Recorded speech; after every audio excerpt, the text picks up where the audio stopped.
Elijah McClain's death has always been a tragedy. Minutes ago, a second Colorado jury said it was also a crime that nearly went unpunished. Minutes ago, the jurors returned guilty verdicts against two Aurora Fire Rescue paramedics who injected that young man with ketamine while he was being held down by police in 2019, convicting them of criminally negligent homicide, a charge which carries up to 6 years in prison, the same charge on which a previous jury convicted one of 3 Aurora police officers involved in the incident. Here's the jury's verdict. People of the state of Colorado v. Jeremy Cooper. The verdict reads as follows. We, the jury, find the defendant Jeremy Cooper guilty of criminally negligent homicide. We, the jury, find the defendant Jeremy Cooper not guilty of assault in the second degree, intent to cause bodily injury causing serious bodily injury.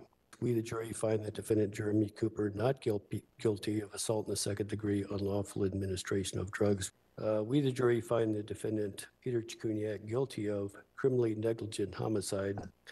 We, the jury, find the defendant Peter Cichuniec not guilty of assault in the second degree, intent to cause bodily injury causing serious bodily injury. We, the jury, find the defendant Peter Cichuniec guilty of assault in the second degree, unlawful administration of drugs.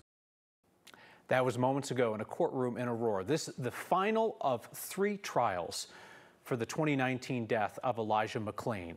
Up first was a police officer, 2 police officers together in a trial, then the 2 paramedics together in a trial. This was a case where they each blamed one another for Elijah's death. The paramedics saying it was the carotid hold that police put him in, holding him down to the ground as he begged for his life. And the police officers in their trial saying, no, it was the paramedics and their choice to inject him with an overdose of the sedative ketamine that killed him.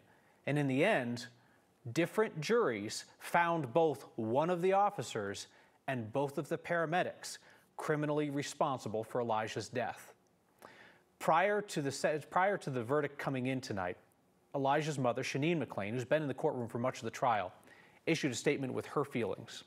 She wrote, "I am sure that if Elijah had been one of their children, family members, friends, or comrades, they would not have been so indifferent to what was happening like they were with my son. They cannot blame their job training for their indifference to evil or their participation in an evil act. That is completely on them." McClain concluded, "May all of their souls rot in hell when their time comes." This was a case that had faded from public attention, where local prosecutors had decided that first responders had done nothing wrong, criminally speaking at least.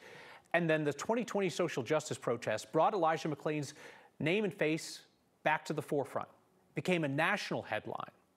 Colorado's Democratic Attorney General, Phil Weiser, had a state-level group take a look, and in came these charges, and in the end, convictions against 3 of the 5 defendants. Let's walk you through that. The Aurora police officers who originally stopped McClain, somebody called 911, said he looked suspicious. It was summer, he was wearing a ski mask. Again, he had done nothing wrong that night.